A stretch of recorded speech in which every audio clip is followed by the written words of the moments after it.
Hello dear viewers, your most welcome in ours YouTube family AB judiciary zone. इस वीडियो में हम लोग कानूनों के निर्वचन यानी कि इंटरप्रिटेशन ऑफ स्टैट्यूट के एमसीक्यू क्वेश्चन को पढ़ेंगे। यह इस टॉपिक का चौथा वीडियो है। इसके पहले मैंने कानून के निर्वचन की 3 वीडियो डाल दिया है। आप लोग इस चैनल से जुड़कर प्लेलिस्ट से देख सकते हैं। अभी राजस्थान जेएलओ के एग्ज़ाम में बहुत कम समय बचा है। मैं प्रयास करूंगी कि जल्दी ही सभी प्रश्नों को सॉल्व करा दूं, ताकि आप लोग अपने समय के अनुसार बार बार रिवीजन कर सकें। और यदि आप लोगों को इसकी पीडीएफ चाहिए तो टेलीग्राम ऐप पर AB judiciary zone channel search करके ज्वाइन कर सकते हैं, वहां मैं इसको डाल दूंगी। अब आइए पढ़ लेते हैं क्वेश्चन को। क्वेश्चन नंबर 123 से पढ़ना था, क्योंकि 122 तक मैंने पहले वीडियो में सॉल्व करा दिया है। पढ़ लेते हैं। न्यायिक पूर्व निर्णयों का ऑप्शन 1 भूतलक्षी प्रभाव होता है, ऑप्शन 2 भविष्यलक्षी प्रभाव होता है, ऑप्शन 3 भूतलक्षी और भविष्यलक्षी प्रभाव होता है, एंड ऑप्शन 4 उपयुक्त सभी। इसका राइट आंसर है ऑप्शन नंबर 1 भूतलक्षी प्रभाव होता है। नेक्स्ट क्वेश्चन है 124। निम्नलिखित में से संविधियों के निर्वचन के बाहरी सहयोगी कौन है? ऑप्शन 1 शब्दकोश, ऑप्शन 2 पाठ्य पुस्तकें, ऑप्शन 3 इतिहास व ऐतिहासिक पृष्ठभूमि, एंड ऑप्शन 4 उपयुक्त सभी। यहाँ पे राइट आंसर है ऑप्शन नंबर 4 उपयुक्त सभी। Next question 125।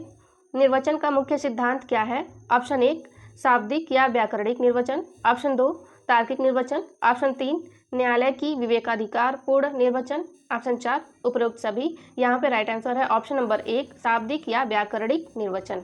अगला क्वेश्चन देख लेते हैं 126। कौन सी विधियों का निर्वचन किया जा सकता है? ऑप्शन 1 अधिनियम एवं अध्यादेश, ऑप्शन 2 नियम उपनियम व विनियम, ऑप्शन 3 उपविधि अधिसूचना आदेश जिसे विधिक शक्तियां प्रदत्त हो, ऑप्शन 4 उपरोक्त सभी। यहाँ पे राइट आंसर है ऑप्शन नंबर 4 उपरोक्त सभी।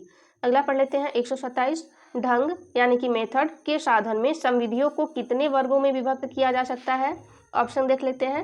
ऑप्शन 1 अस्थायी एवं अस्थायी विधि, ऑप्शन 2 आज्ञापक आदेशात्मक या बाध्यकर एवं निर्देशात्मक या अनुमति बोधक विधि, तीसरे में है संहिताकारी समेकनकारी घोषणात्मक समर्थनकारी उपचारी एवं अशक्तकारी विधि, ऑप्शन नंबर 4 है दांडिक कर संशोधनकारी व्याख्यात्मक विधिमान्यकारी एवं निरसनकारी विधि। यहाँ पे राइट आंसर है ऑप्शन नंबर 2 आज्ञापक आदेशात्मक या बाध्यकर एवं निर्देशात्मक या अनुमति बोधक विधि।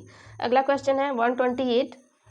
न्यायालयों का कार्य संविधियों में कमियों की पूर्ति करना नहीं है, बल्कि उनका निर्वचन करना है। कौन से सूत्र पर आधारित है? तो इसका राइट आंसर हो जाएगा ऑप्शन नंबर 4 काजस ओमिसस पर आधारित है। अगला क्वेश्चन देख लेते हैं 129। आभासी विधान कलरेबल लेजिस्लेशन के सिद्धांत से क्या तात्पर्य है? यह क्वेश्चन बहुत लंबा है। इसका राइट आंसर मैं बता देती हूँ और पढ़ देती हूँ। इसका राइट आंसर है ऑप्शन नंबर 2। यदि विधायिका ऐसी परवर्ती विषय वस्तु पर किसी विधान का निर्माण करती है जो उसकी विधायी शक्ति से बाहर है, तो अपने संवैधानिक शक्तियों का अतिक्रमण करके प्रत्यक्ष परोक्ष छद्म अथवा गुप्त तरीके से भी ऐसा नहीं कर सकती। यह सिद्धांत है आभासी विधायन यानी कि कलरेबल लेजिस्लेशन का। अगला देख लेते हैं क्वेश्चन नंबर 130। कानून का निर्वचन संविधि के चारों कोनों के बीच ही किया जाना चाहिए के संबंध में निम्नलिखित कथनों में से कौन सा कथन असत्य है? पढ़ लेते हैं। ऑप्शन 1 संविधि के किसी भी उपबंध का एकाकीपन में अर्थान्वयन नहीं करना चाहिए, ऑप्शन 2 न्यायालय द्वारा किसी संविधि के अन्य उपबंधों की सहायता से अकक यहाँ पे अमुक होगा अमुक उपबंध का निर्वचन खींचतान करके भी किया जाना स्वीकार्य है, ऑप्शन 3 विधायिका के किसी विशिष्ट अभिव्यक्ति का निर्वचन उसके संदर्भ से पृथक करके नहीं किया जाना चाहिए एवं इसके समग्र भागों से प्राप्त विधायिका के आशय को महत्व देना चाहिए, ऑप्शन नंबर 4 है संविधि के उद्देश्य अथवा आत्मा को महत्व देना चाहिए, लेकिन उसे संविधि में उपबंधित भाषा में ढूंढना नहीं चाहिए। यहाँ पे हमको ढूंढना है कौन सा आंसर गलत है। तो इसका राइट आंसर हो जाएगा ऑप्शन नंबर 2 न्यायालय द्वारा किसी संविधि के अन्य उपबंधों की सहायता से अमुक उपबंध का निर्वचन खींचतान करके भी किया जाना स्वीकार्य है। यह कथन गलत है। पढ़ लेते हैं क्वेश्चन नंबर 131। भविष्यलक्षी प्रत्यादेश भविष्यगामी विनिर्णय का सिद्धांत कौन से मामले में प्राधिकारिक रूप से उच्चतम न्यायालय द्वारा प्रतिपादित किया गया था, अथवा उच्चतम न्यायालय द्वारा कौन से मामले में यह अभिनिर्धारित किया गया था कि संसद मूल अधिकारों में परिवर्तन नहीं कर सकती है?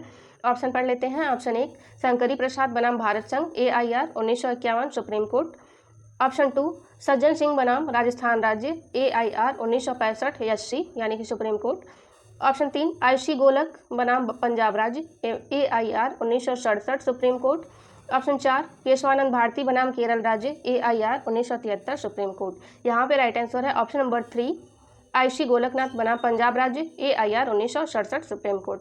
अगला क्वेश्चन है 132 भूतलक्षी प्रवर्तन की विरुद्ध अवधारणा किस किस्म की संविधियों पर लागू नहीं होती है। ऑप्शन 1 साक्ष्य संबंधी संविधियां पर लागू नहीं होती है। ऑप्शन 2 प्रक्रिया संबंधी संविधियां पर लागू नहीं होती है।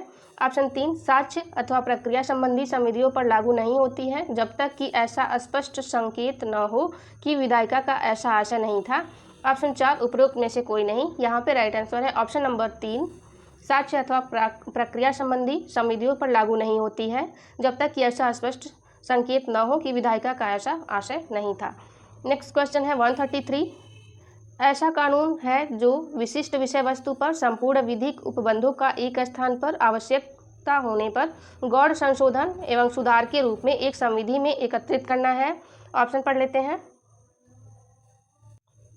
ऑप्शन 1 समेकनकारी कानून। ऑप्शन 2 संहिताकारी कानून। ऑप्शन 3 संशोधनकारी कानून एंड ऑप्शन 4 निर्देशात्मक कानून। यहाँ पे राइट आंसर है ऑप्शन नंबर 1 समेकनकारी कानून। नेक्स्ट क्वेश्चन है 134 क्या किसी संविधि को संक्षिप्त नाम देना और संविधि की उद्देशिका उल्लिखित करना आवश्यक है। ऑप्शन 1 जी नहीं आवश्यक नहीं है। ऑप्शन 2 जी हाँ आवश्यक है। ऑप्शन 3 केवल राज्य विधानमंडल द्वारा आवश्यक है।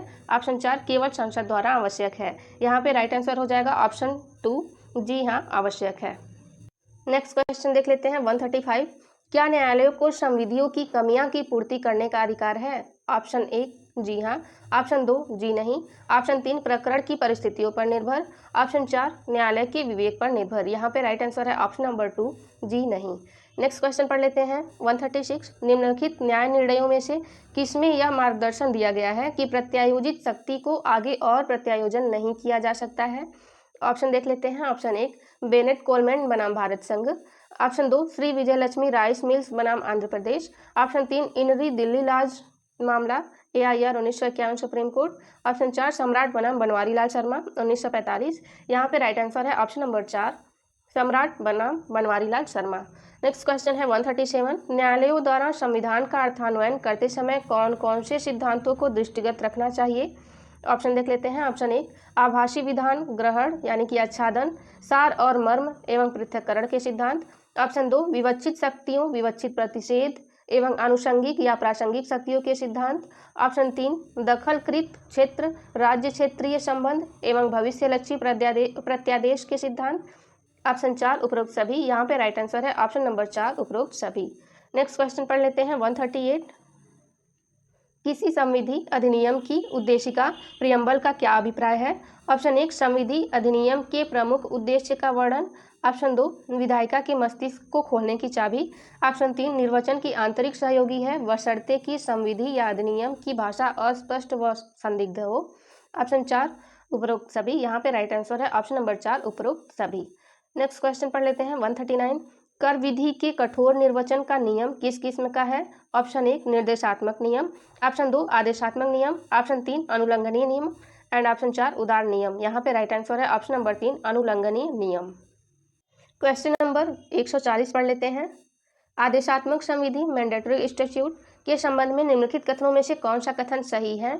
ऑप्शन 1 आदेशात्मक संविधियों के उपबंधों की यथावत पालना अनिवार्य है क्योंकि अनुपालना करने हेतु विधिक बाध्यता है।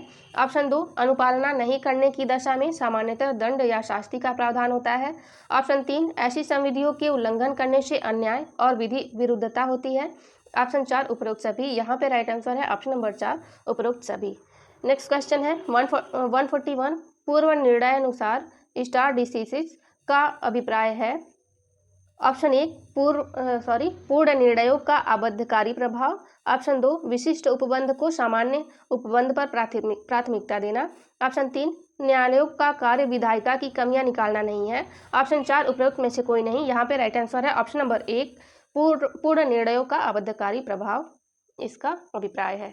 अगला पढ़ लेते हैं क्वेश्चन नंबर 142 निम्नलिखित न्याय निर्णयों में से किसमें अभिनिर्धारित किया गया है कि प्रत्यायोजित विधान शक्ति का धारणाकर्ता व्यक्ति या निकाय अपनी इस शक्ति को आगे और उप प्रत्यायोजित करता है तो यह कृत्य उसकी प्राधिकार की सीमा का उल्लंघन होने के परिणामस्वरूप अविधिमान्य होगा। ऑप्शन पढ़ लेते हैं। Option 1 Bennett Coleman versus Bharat संघ। Option 2 Shri Vijay Lakshmi rice mills बनाम आंध्र प्रदेश राज्य। ऑप्शन 3 इनरी दिल्ली लाज मामला। एंड ऑप्शन 4 सम्राट बनाम बनवारी लाल शर्मा। यहाँ पे राइट आंसर है option number 1 Bennett Coleman versus Bharat संघ AIR 1973 सुप्रीम कोर्ट। अगला क्वेश्चन है 143 कौन से लीडिंग केस में यह प्रतिपादित किया गया था कि संसद को मूल अधिकारों में कमी करने का कोई अधिकार नहीं है। ऑप्शन 1 मिनर्वा मिल्स लिमिटेड बनाम भारत संघ। ऑप्शन 2 विशेषण नाथ बनाम आयकर आयुक्त। ऑप्शन 3 रशीद अहमद बनाम AB कैरना। यहाँ पे राइट आंसर है option number 1 Minerva mills versus Bharat संघ। अगला क्वेश्चन है 144 दृष्टि के नियम का प्रतिपादन सन 1984 में हैडन के प्रकरण में कहाँ पर किया गया था। Option 1 Bharat. Option 2 America. Option 3 England and option 4 France. यहाँ पे राइट आंसर है option number 2 America. Next question है 145 निम्नलिखित के शीर्षक के संबंध में निम्नलिखित कथनों में से कौन सा कथन सही है।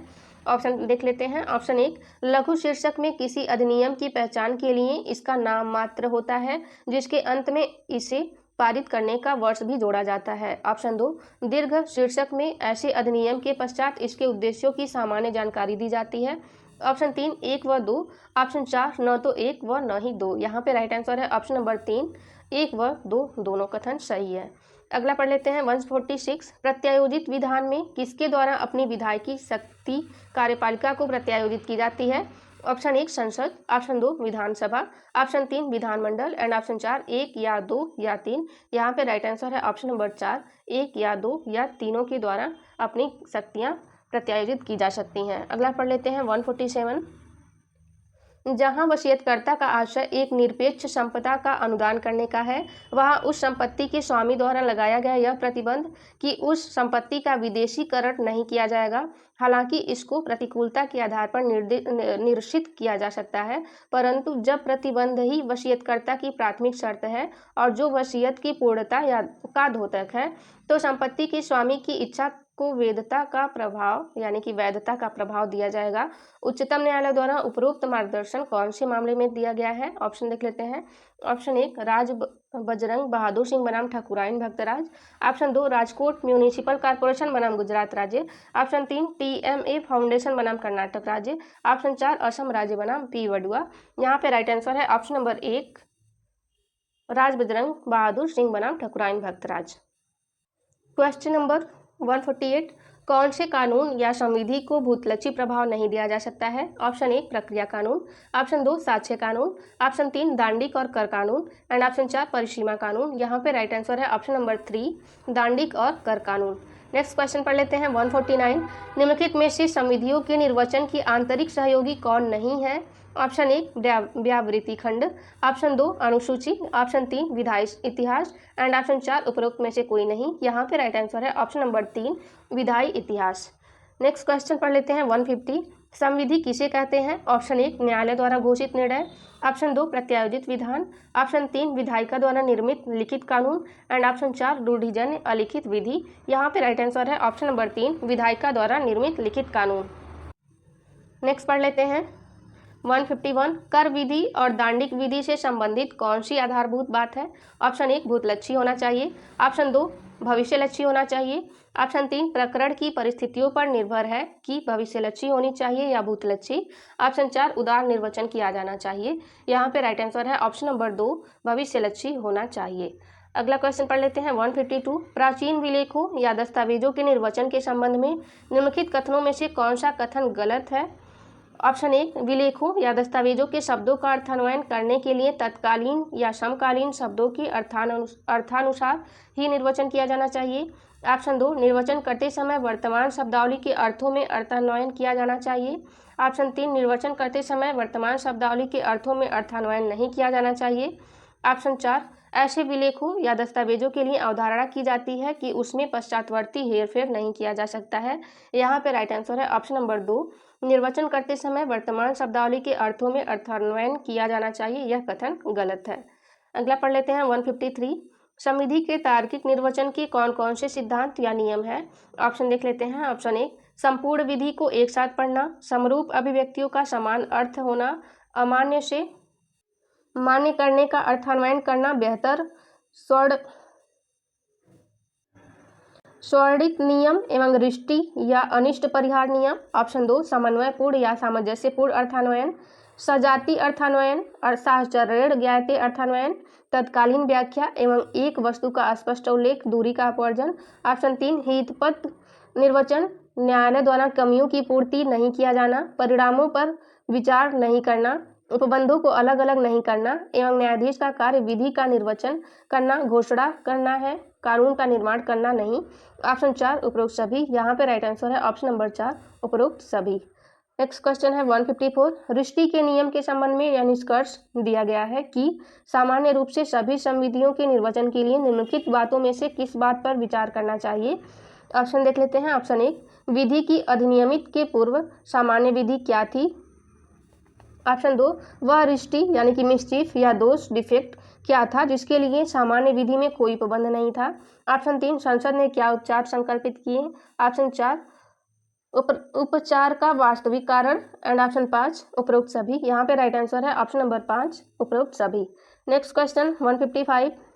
अवधि के संदर्भ में संविधियों का वर्गीकरण है। ऑप्शन 1 संसद और विधानसभा द्वारा निर्मित विधि, ऑप्शन 2 अस्थायी और अस्थायी विधि, ऑप्शन 3 अधिनियम और अध्यादेश एंड ऑप्शन 4 क्षेत्रीय और अखिल भारतीय विधि। यहाँ पे राइट आंसर है ऑप्शन नंबर 2 अस्थायी और अस्थायी विधि। नेक्स्ट क्वेश्चन पढ़ लेते हैं 156। दुराशय यानी कि मेंसरिया किसे कहते हैं? ऑप्शन देख लेते हैं। ऑप्शन 1 किसी कृत्य या लोप स्वयं से उस समय तक अपराध गठित नहीं होता है जब तक कि उसे सदोष आशय मेंसरिया कारित नहीं किया गया हो। ऑप्शन 2 किसी अपराध के गठित होने के लिए कार्य या लोभ और आपराधिक आशय दोनों के साथ साथ मौजूद होना अनिवार्य है। ऑप्शन 3 आपराधिक कृत्य करते समय व्यक्ति का मस्तिष्क भी दोषपूर्ण होना चाहिए क्योंकि शारीरिक कृत्य मस्तिष्क की उपज से ही फलीभूत होता है एंड ऑप्शन 4 उपरोक्त सभी। यहाँ पे राइट आंसर है ऑप्शन नंबर 4 उपरोक्त सभी। क्वेश्चन नंबर 157 देख लेते हैं। संविधियों के निर्वचन के आंतरिक सहयोगी कौन है? ऑप्शन 1 संक्षिप्त नाम और विस्तृत नाम, ऑप्शन 2 उद्देशिका, पार्श्व टिप्पणी, परिभाषा या निर्वचन खंड एवं स्पष्टीकरण, ऑप्शन 3 परंतुक, अपवाद एवं अनुसूची एंड ऑप्शन 4 उपरोक्त सभी। यहाँ पे राइट आंसर है ऑप्शन नंबर 4 उपरोक्त सभी। नेक्स्ट क्वेश्चन है 158। भूतलक्षी विधि के संबंध में निम्नलिखित कथनों में से कौन सा कथन गलत है?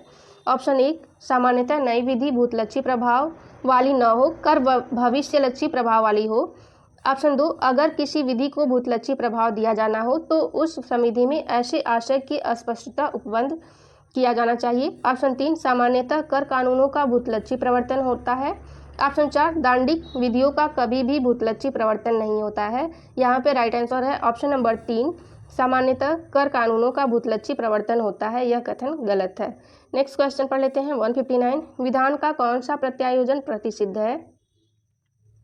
ऑप्शन 1 नियम बनाने की शक्तियों का प्रत्यायोजन, ऑप्शन 2 विनियम बनाने की शक्तियों का प्रत्यायोजन, ऑप्शन 3 किसी अधिनियम के प्रवर्तन की निर्धारित अवधि से परे उस अवधि का विस्तार करने की शक्ति का प्रत्यायोजन एंड ऑप्शन 4 अमुक शर्तों के साथ प्रत्यायोजन। यहाँ पे राइट आंसर है ऑप्शन नंबर 3 किसी अधिनियम के प्रवर्तन की निर्धारित अवधि से परे उस अवधि का विस्तार करने की शक्ति का प्रत्यायोजन।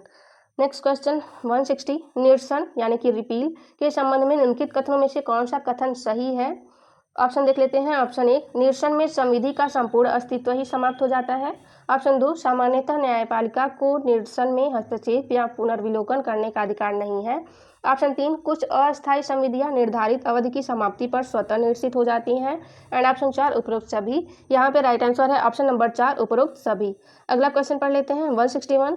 कौन से न्याय निर्णय में यह अभिनिर्णित किया गया है कि विशेष अधिनियमिति सामान्य अधिनियमिति पर अधिभावी प्रभाव रखती है? ऑप्शन 1 राज बजरंग बहादुर सिंह बनाम Thakurain Bhaktraj Kaur, option 2 Rajkot municipal corporation बनाम गुजरात राज्य AIR 1997। यहाँ पे मैं राइट आंसर बता देती हूँ। इसका राइट आंसर है option number 2 Rajkot municipal corporation बनाम गुजरात राज्य। नेक्स्ट क्वेश्चन देख लेते हैं 162। संविधान को किसका दर्जा दिया जाता है? ऑप्शन 1 पवित्र ग्रंथ, ऑप्शन 2 मूल विधि यानी कि मूलभूत दस्तावेज, ऑप्शन 3 सर्वोपरि खंड, ऑप्शन 4 उपरोक्त सभी। यहाँ पे राइट आंसर है ऑप्शन नंबर 2 मूल विधि मूलभूत दस्तावेज। नेक्स्ट क्वेश्चन है 163। निम्नलिखित कथनों में से कौन सा कथन गलत है? ऑप्शन 1, न्यायाधीशों का कार्य विधि की घोषणा या निर्वचन करना है, न कि विधि की रचना। ऑप्शन 2, न्यायालयों को संविधियों में कमियों की पूर्ति करने का अधिकार है। ऑप्शन 3, अमान्य से मान्य करना बेहतर है। ऑप्शन 4, समरूप अभिव्यक्तियां समान अर्थ रखती हैं। यहाँ पे राइट आंसर है ऑप्शन नंबर 2, न्यायालयों को संविधियों में कमियों की पूर्ति करने का अधिकार है। यह कथन गलत है। नेक्स्ट क्वेश्चन 164, कौन से कानून का भूतलक्षी प्रवर्तन होगा? ऑप्शन 1, परिसीमित से संबंधित कानून। ऑप्शन 2, प्रक्रिया से संबंधित कानून। ऑप्शन 3, घोषणात्मक कानून। एंड ऑप्शन 4, उपरोक्त सभी। यहाँ पे राइट आंसर है ऑप्शन नंबर 4, उपरोक्त सभी। अगला है 165, निम्नलिखित कथनों में से कौन सा कथन गलत है? यह क्वेश्चन बहुत लंबा है, आप लोग पढ़ सकते हैं। मैं इसका राइट आंसर बता देती हूँ। ऑप्शन नंबर 3, नागरिक विधि व अंतर्राष्ट्रीय विधि के मध्य विरोधाभास होने पर न्यायालयों को अंतर्राष्ट्रीय विधि लागू करना चाहिए। यह कथन गलत है। बाकी सभी तीनों कथन सत्य हैं। नेक्स्ट क्वेश्चन 166, न्यायाधीश को संसद की अपीलीय न्यायालय के रूप में कार्य नहीं करना चाहिए। किसका उदाहरण है? Option 1, Lord Blackburn. ऑप्शन 2, न्यायाधीश Willes. Option 3, Lord Wilberforce. And option 4, Francis Bennion. यहाँ पे राइट आंसर है ऑप्शन नंबर 2, न्यायाधीश विल्स। नेक्स्ट क्वेश्चन है 167, भारत के संविधान के बुनियादी ढांचे में सम्मिलित है। ऑप्शन 1, संसदीय प्रणाली। ऑप्शन 2, पंथ निरपेक्षता। ऑप्शन 3, न्यायिक पुनर्विलोकन। ऑप्शन 4, मूल अधिकारों का उच्चतम और उच्च न्यायालयों द्वारा प्रवर्तन। ऑप्शन 5, उपरोक्त सभी। यहाँ पे राइट आंसर है ऑप्शन नंबर 5, उपरोक्त सभी। नेक्स्ट क्वेश्चन 168, किसी अधिनियम के कितने शीर्षक होते हैं? ऑप्शन 1, लघु शीर्षक। ऑप्शन 2, दीर्घ शीर्षक। ऑप्शन 3, सार्वजनिक रूप से प्रचलित शीर्षक। ऑप्शन 4, 1 व 2। ऑप्शन 5, 2 व 3। यहाँ पे राइट आंसर है ऑप्शन नंबर 4, 1 व 2। अगला क्वेश्चन है 169, दंडिक विधि और कर विधि के संबंध में कैसा अर्थान्वयन किया जाना चाहिए? ऑप्शन 1, उदार अर्थान्वयन। ऑप्शन 2, कठोर अर्थान्वयन। ऑप्शन 3, सामान्य अर्थान्वयन। एंड ऑप्शन 4, विवेकाधीन अर्थान्वयन। यहाँ पे राइट आंसर है ऑप्शन नंबर 2, कठोर अर्थान्वयन। देख लेते हैं अगला क्वेश्चन 170, नैसर्गिक न्याय के सिद्धांतों के अनुसार किस तत्व का होना आवश्यक है? ऑप्शन 1, प्रभावित व्यक्ति को सूचना देना। ऑप्शन 2, प्रभावित व्यक्तियों को सुनवाई का अवसर देना। ऑप्शन 3, निष्पक्ष न्यायाधिकरण होना। एंड ऑप्शन 4, उपरोक्त सभी। यहाँ पे राइट आंसर है ऑप्शन नंबर 4, उपरोक्त सभी। नेक्स्ट क्वेश्चन 171, यह कौन सी विधिवेत्ता का उदाहरण है कि न्यायाधीश विधि का निर्माण नहीं कर सकते, चाहे विधि कितने ही न्यायपूर्ण, असुविधाजनक या कठोर ही क्यों न हो? Option 1, Lord Blackburn. ऑप्शन 2, न्यायाधीश विल्स। ऑप्शन 3, न्यायाधीश Coke. And option 4, Chipman Grey. यहाँ पे राइट आंसर है option number 1, Lord Blackburn. Next question देख लेते हैं 172, निर्वचन के बाहरी सहयोगी के रूप में सहायक होते हैं। ऑप्शन 1, शब्दकोश। ऑप्शन 2, विधि आयोग की रिपोर्ट। यहाँ पे राइट आंसर है ऑप्शन नंबर 1, शब्दकोश। नेक्स्ट क्वेश्चन 173, किसी संविधि की भाषा संदिग्ध होने के परिणाम स्वरूप यदि उसके एक से अधिक अर्थ निकलते हैं तो उस अर्थ को स्वीकार करना चाहिए जो प्रयुक्त शब्दों को निष्प्रभावी नहीं बनाकर उन शब्दों को निष्प्रभावी बनाकर जो उन शब्दों को प्रभावी बनाए, अर्थात अमान्य से मान्य करना अच्छा है। कौन से सूत्र पर आधारित है? यहाँ पे राइट आंसर हो जाएगा ऑप्शन नंबर 3, अट रेस मैजिक वॉलिएट क्वाम पैरिएट। अगला क्वेश्चन है 174, विलेखों या दस्तावेजों के निर्वचन के प्रमुख सिद्धांत क्या हैं? ऑप्शन देख लेते हैं। ऑप्शन 1, संपूर्ण विलेख या दस्तावेज को एक साथ पूर्ण इकाई मानकर पढ़ना चाहिए एवं उसके रचयिता के आशय का इसके उपबंधों से साधारण व स्वाभाविक अर्थ ग्रहण किया जाना चाहिए। ऑप्शन 2, विलेख या दस्तावेज द्विअर्थी या संदिग्ध होने की दशा में एक ऐसा अर्थ जो विलेख दस्तावेजों को प्रभावी बनाता है और दूसरा अर्थ जो शून्य कर देता है तो उसको प्रभावी बनाने वाले अर्थ को ग्रहण किया जाना चाहिए। ऑप्शन 3, संव्यवहार की प्रकृति को विलेख या दस्तावेज के सार और तत्व से जानना चाहिए एवं विलेख दस्तावेजों के अधीन किए गए कृत्यों को इसकी व्याख्या से सहायक माना जाएगा। ऑप्शन 4, उपरोक्त सभी। यहाँ पे राइट आंसर है ऑप्शन नंबर 4, उपरोक्त सभी। नेक्स्ट क्वेश्चन पढ़ लेते हैं 175, यदि किसी अचल संपत्ति के विलेख के शीर्षक और मुख्य विलेख के शब्दों में असंगति या विरोधाभास हो तो दोनों में से किसको प्राथमिकता दी जानी चाहिए? ऑप्शन 1, शीर्षक। ऑप्शन 2, मुख्य विलेख। ऑप्शन 3, सजातीय अर्थान्वयन। एंड ऑप्शन 4, साहचर्य ज्ञातीय अर्थान्वयन। यहाँ पे राइट आंसर है ऑप्शन नंबर 2, मुख्य विलेख। इस वीडियो में बस इतना ही। कुछ क्वेश्चन और बचे हुए हैं, उनको मैं नेक्स्ट वीडियो में कंप्लीट करा दूंगी। आप लोग अच्छे से पढ़िए। Thank you for watching.